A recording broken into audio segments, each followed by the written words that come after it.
It's 6:29, and I'm sorry I didn't announce it.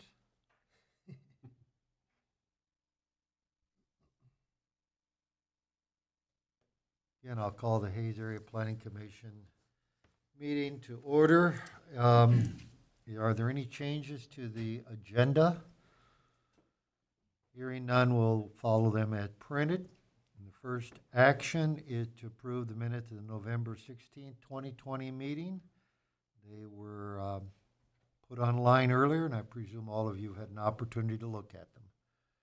If so, is there any discussion before we have a motion? If not, I'd entertain a motion to approve the minutes. So moved. Okay, Matt, and Second. one of them down here, Dustin, I think. Okay, Dustin approved. I assume there's no citizens' comment for anything that's not on the agenda.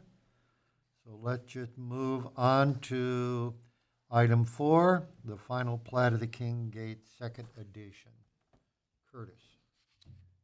Good evening, Commissioners. Curtis Dinas, Planning Inspection and Enforcement Superintendent. Our first item on the agenda is the Kingsgate Second Edition Final Plat.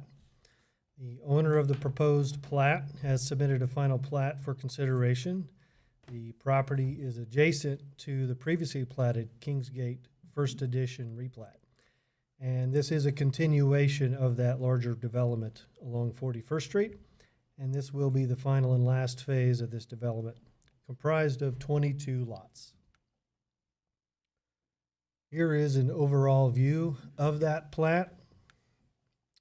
Getting a little closer of the plat. Streets and utilities will be extended from North 41st Street to the end of the cul-de-sac. Drainage easements are placed at the end of the cul-de-sac that will drain north along this area right here, and they do go further north. Staff has reviewed this plat and also reviewed by the Utility Advisory Committee on December 1st. As I said before, this is the last phase of this development, and I also want to mention that the cul-de-sac is longer than what our current UDC does, follows in the development standards. The original preliminary plat had this design and was approved by the Planning Commission at that time. Any other things with the plat otherwise do meet all the requirements for our UDC at this time.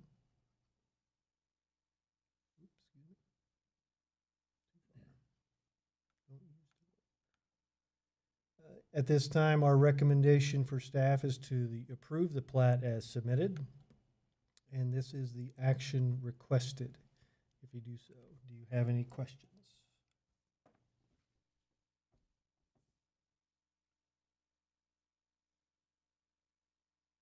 Questions? Well, hearing none, could I have a motion to approve the final plat and approval to send it on to the Hayes City Commission? I would make that motion as written, that we would approve per staff recommendation to. Second.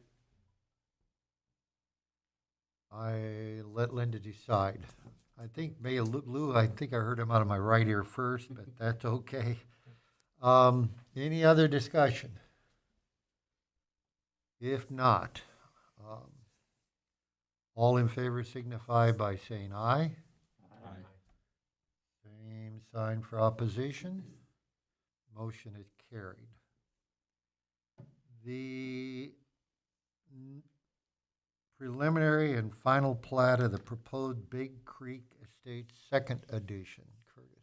Correct. Again, the second item, the property known as the Big Creek Estates Second Edition is under consideration for preliminary and final plat approval. The plat consists of 14 lots.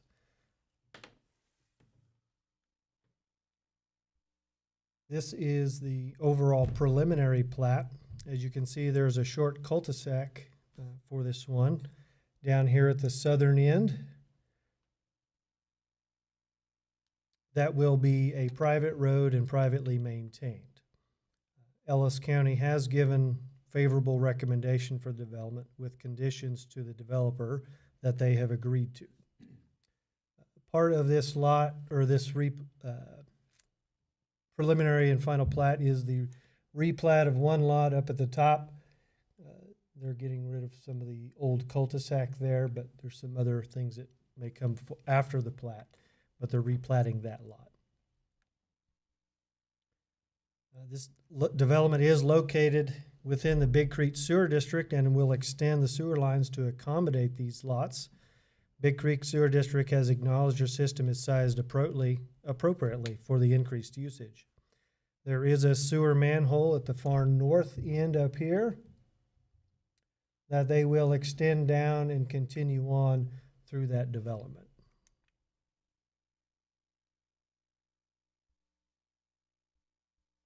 There is an oil well located near this proposed development. This well has been there since 1981 and has pumped about 226 barrels a year for the past 10 years.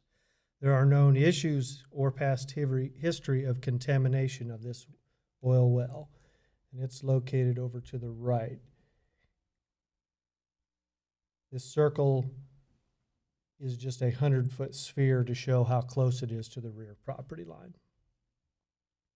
The black lines indicated on this here, coming down this way, it's a long line there, that indicates the preliminary floodplain mapping that has been proposed. As you can see, a majority of the lots are out of the floodplain, and when the structures are built, there should be no issue with being above the base flood elevation. And I'll show you another map of the floodplain as I move forward. Water will be provided on each lot by private well. This is a visual of the closest rural water district, which is over a mile away east of the airport, and that's not feasible at this time to be extended. The development is over here, and so each red dot is a meter or a tap that they have in their system. The question did come up earlier about water wells and any distance to the floodplain. Water well can be in the floodplain as long as it's built to be protected from those floodwaters or any elevation of that. Elevating the dirt around it and making sure the top is higher than the base flood elevation is a frequent method to make sure that's not an issue. The proposed lots are 200 feet deep from west to the east. The floodplain is located on the eastern side of the proposed lots with no more than approximately 75 feet into those lots. This leaves approximately 100 feet of buildable depth for each structure.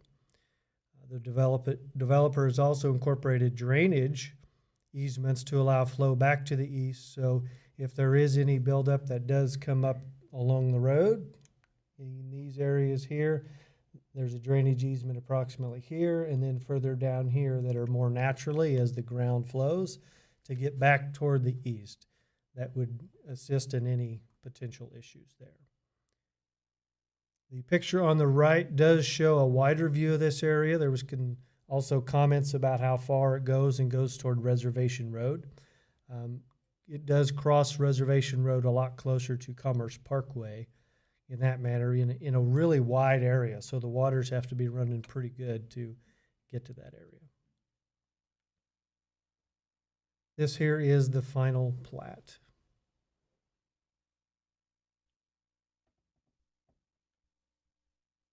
Staff's recommends approving the preliminary and final plat. And these are your actions requested. There will be two motions, one for the preliminary plat and the second to be the final plat. Do you have any questions? Questions?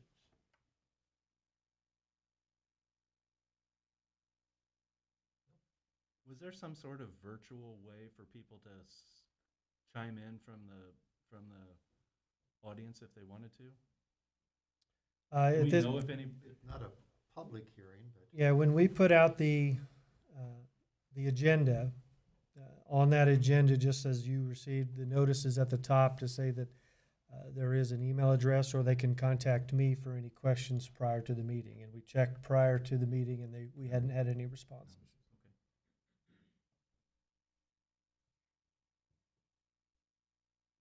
any other questions? motion to approve the Big Creek Estates Second Edition preliminary plat as submitted? So moved. Second. Dustin? Jim? Any discussion? All in favor of the motion signify by saying aye. Aye. Opposed, same sign. Motion carried. The second motion is to approve the final plat as submitted. Is there a motion to approve the final plat of the Big Creek Estates Second Edition? So moved. Second? Second. Been moved and seconded. Any other discussion? All in favor signify by saying aye. Aye. Opposed, same sign. Motion is carried. The North Vine Street update.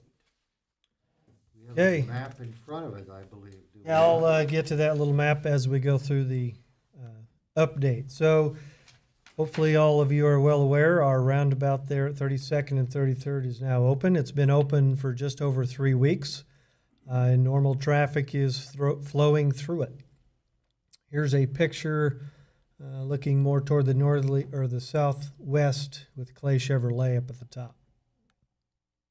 Here is another view looking north toward I-70.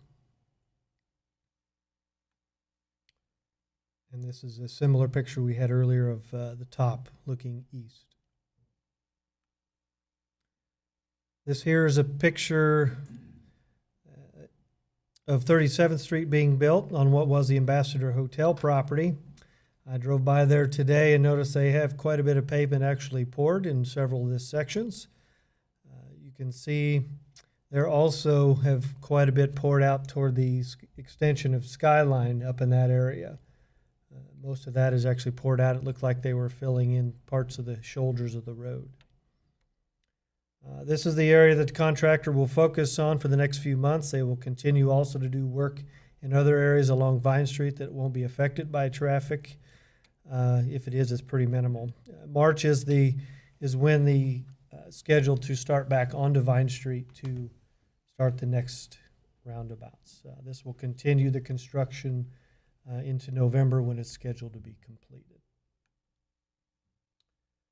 This here is that picture of that map, obviously trying to educate people and of the change that we had and make sure that they're playing by the correct rules. Rule number 1, obviously entering traffic must yield into the roundabout, and then don't stop while you're in the roundabout. I think just in the last week I've seen a lot of improvement of the local traffic getting better, so we're all learning. This here is also a visual aid. I don't know how many of you have seen the visual aid, and if you, it's a video that was put together by our Convention and Visitors Bureau, and it's about a 5-minute video, and it'll go over how all the correct turning, correct movements work.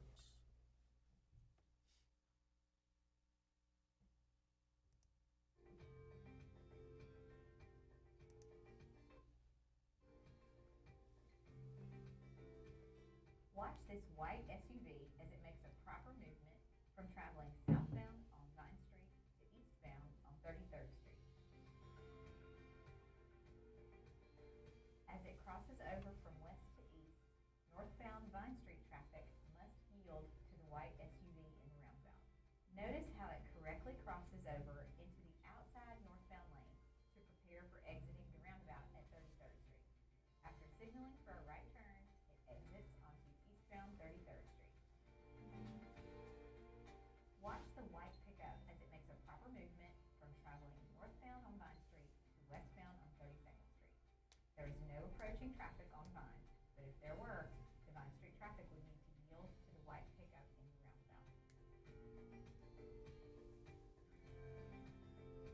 Again, notice how it correctly crosses over into the outside lane to prepare for exiting the roundabout at 32nd Street. After signaling for a right turn, it exits westbound onto 32nd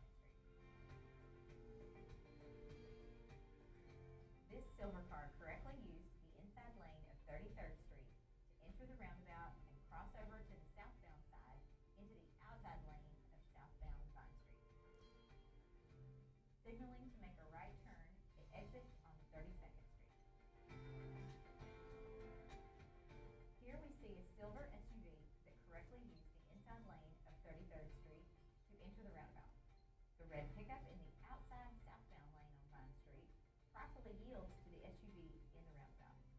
Signaling to make a right turn, the SUV exits the roundabout.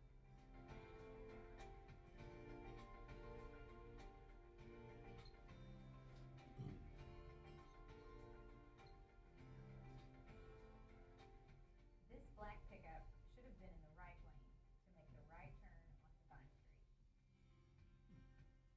Watch this silver SUV. Vine Street traffic is properly yielding to it. It should have crossed over to the outside lane right away rather than crossing the solid white lane line. That was an improper lane change. Watch the black car.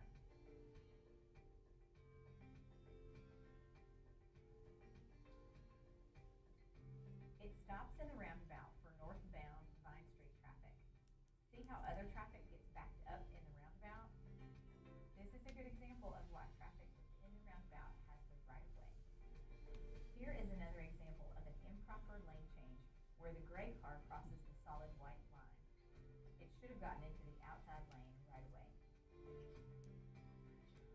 Pay close attention to the red SUV. As it crosses over to the east side of the roundabout, it should have gotten into the outside lane. Instead, it got in the inside lane and nearly comes to a stop in the roundabout, making an improper lane change.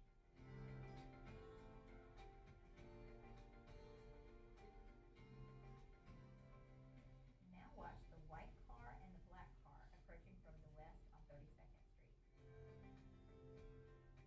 The black car improperly passes around the white car. While 33rd Street has a two-lane approach to the roundabout, 32nd Street has only a single lane approach. The black car then also makes an improper lane change and continues to meander across both lanes as it proceeds northbound. Think ahead, pick the proper lane, and stay in it. Here is another example of why traffic in the roundabout has the right of way. Vine Street traffic is not yielding as it should, and the gray car stops, causing a near traffic jam in the roundabout. Both lanes of approaching traffic need to yield to vehicles in the roundabout.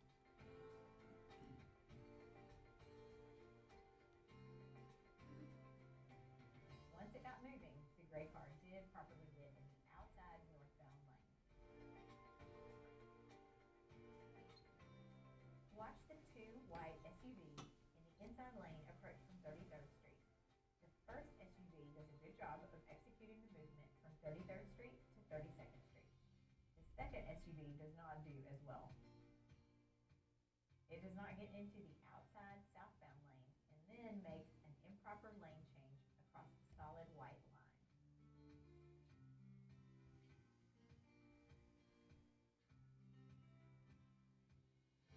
To wrap up, let's see a couple of large semi-trucks properly navigating through the roundabout.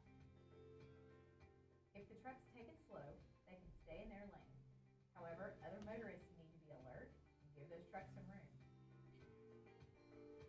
The lanes within the roundabout are 4 to 5 feet wider than a typical 12-foot lane, providing extra room to stay clear of a trailer that might get close to crossing the lane line.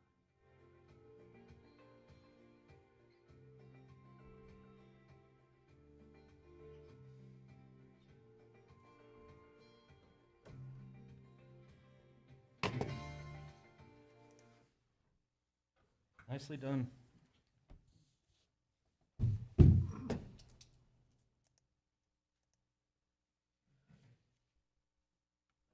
Are there any questions about the comments or about the roundabouts or anything like that? So does the section of 41st from Skyline west east just get torn up? Is that going to go back to grass area? Is that what's happening there? I don't think I ever remembered that. Like where Skyline extends on north and connects to 41st Street, that little section of 41st Street, I'm assuming is going away, right? Yeah, the Where- further around? east you go. Yeah. Yeah, currently they're going to keep that there and use that more of a bike path because it's kind of act as that going down toward that way. So there'll be some improvement to it, but it's not going to be removed at this time.